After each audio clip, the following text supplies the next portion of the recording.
नमस्कार भाविक भक्तांनो, आजपासून भक्तिगाथामधून शिक्षण महर्षी डॉक्टर पंजाबराव देशमुखांचा खडू, राष्ट्रसंतांची खंजेरी, संत गाडगेबाबांचा झाडू जिवंत ठेवण्याचा प्रयत्न आम्ही भक्तिगाथा या कार्यक्रमातून करीत आहोत. सावध हो चल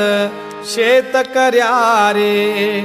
आळस धरुनी बसला का सावध हो चल